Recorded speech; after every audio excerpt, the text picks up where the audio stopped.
ఉత్సాహంగా ఉన్నారంటే ఎలక్షన్ లో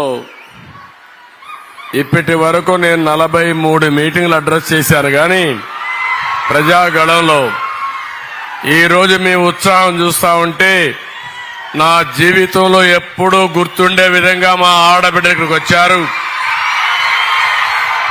రావడం కాదు, మీ ఉత్సాహం చూస్తున్నా మగ పిల్లల కంటే ఉత్సాహంగా కేరింతలు పెడుతున్నారంటే అదేమి నేను మా ఆడబిడ్డల నుంచి కోరుకుంటున్నాను. మీరు మగవాళ్ళ కంటే తక్కువ కాదు, కానీ గట్టిగా ఫైట్ చేసి సమర్థవంతమైన నాయకత్వం వస్తుంది. ఆ దిశగా పోవాల్సిన అవసరం ఉంది. మొట్టమొదటిసారిగా ఇక్కడ ఎమ్మెల్యే అభ్యర్థిగా పోటీ చేస్తున్నటువంటి కొండపల్లి శ్రీనివాస్ గారు, రెండవ పక్కన ఎంపీగా పోటీ చేస్తున్నటువంటి కలిశెట్టి అప్పలనాయుడు గారు, ఇద్దరు కూడా తెలుగుదేశం పార్టీ అభ్యర్థులే, రెండు కూడా సైకిలే సింబల్.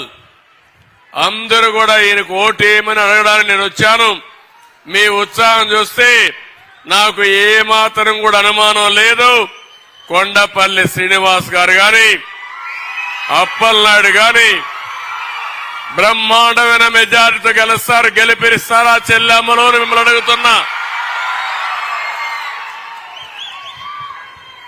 గౌరవనీయులు పెద్దల అశోక్ గారు,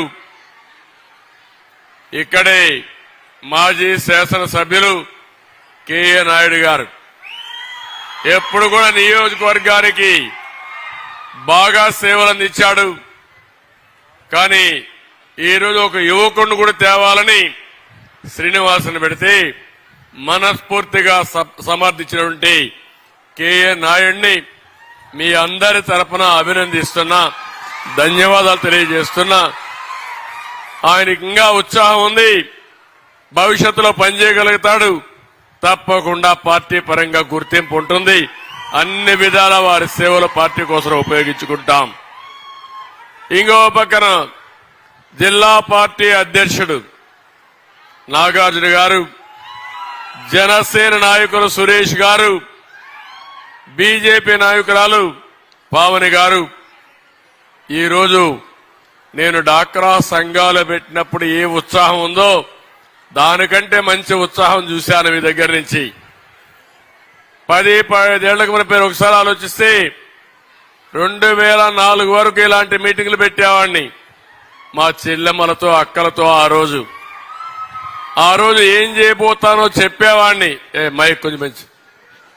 ఆ రోజు నేను చెప్పేవాడిని, మీరు కూడా బాగా హుషారుగా నేను చెప్పినటన్ని ఫాలో అయ్యేవారు. ఒక్కసారి ఎన్నికలవి మోసగాళ్లు మళ్ళా వస్తారు, రకరకాల మాయమాటలు చెప్తారు. కానీ ఒక్కసారి గతాన్ని మీరు నెమరు వేసుకుంటే ఆడబిడ్డలకు పుట్టిల్లు తెలుగుదేశం పార్టీ, అవునా కాదా అని మిమ్మల్ని అడుగుతున్నా. ఒకసారి చరిత్ర చూడండి. 1986లో మన నాయకుడు ఎన్టీ రామారావు గారు ఆస్తిలో సమాన హక్కు ఇచ్చాడు. ఆ రోజు సమాన హక్కు ఇస్తే జగన్మోహన్ రెడ్డి చెల్లికి ఆస్తిలో హక్కు ఇవ్వకుండా అప్పిచ్చాడు. ఏం తల్లి చూశారు కదా మీరే. నిన్నే వాళ్ళ చెల్లి చెప్పింది, నాకు ఇవ్వాల్సిన వాటా ఇవ్వకుండా ఈయన ఎక్కడ అన్న నాకు అర్థం కాలేదు, నాకు అప్పు కింద ఇచ్చాడని. అది మీరందరూ గుర్తుపెట్టుకోవాలి. ఈయన దయాదాక్షిణ్యాలు కాదు, ఎన్టీ రామారావు గారు ప్రవేశపెట్టిన చట్టం ఆడబిడ్డలకు ఆస్తిలో సమాన హక్కు అని చెప్పి నేను మీకు తెలియజేస్తున్నా.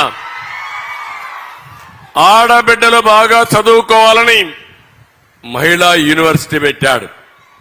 స్థానిక సంస్థల్లో మీరు చూస్తున్నారు, ఈరోజు మీ అందరూ చాలా మంది ఎంపీపీలు, జడ్పీటీసీలు, జిల్లా పరిషత్ చైర్మన్స్ అయ్యారు. ఫస్ట్ టైం పెట్టింది ఇంట్లో ఉండే ఆడబిడ్డల్ని రాజకీయాల్లోకి తెచ్చింది నందమూరి తారక రామారావు గారి విషయం మీరు గుర్తుపెట్టుకోవాలి.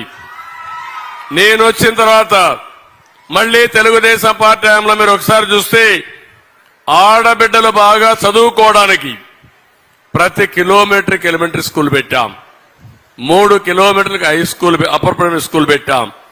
5 కిలోమీటర్లకు హై స్కూల్ పెట్టాం. మండలానికి జూనియర్ కాలేజీ పెట్టాం. డివిజన్కి ఇంజనీరింగ్ కాలేజీ పెట్టాం. జిల్లాకు మెడికల్ కాలేజీ పెట్టి పిల్లలందరినీ బాగా చదివించాం. ఆడబిడ్డలు బ్రహ్మాండంగా చదువుకున్నారు. అదే సమయంలో నేను ఒకటి ఆలోచించాను, చదువు అనేది ఆడపిల్లలు బాగా చదువుకుంటే అన్ని సమస్యలు పరిష్కారం అవుతాయనే ఉద్దేశంతో మొట్టమొదటిసారిగా 33% ఉద్యోగాల్లో కాలేజ్ సీట్లలో రిజర్వేషన్లు పెట్టిన పార్టీ తెలుగుదేశం పార్టీ. మీరు దీనివల్ల మీరు ఒకసారి చూస్తే ఈరోజు చాలా మంది బాగా చదువుకున్నారు, మంచి ఉద్యోగాలు వస్తున్నాయి. ఒకప్పుడు కట్నం ఇచ్చేవాళ్లు,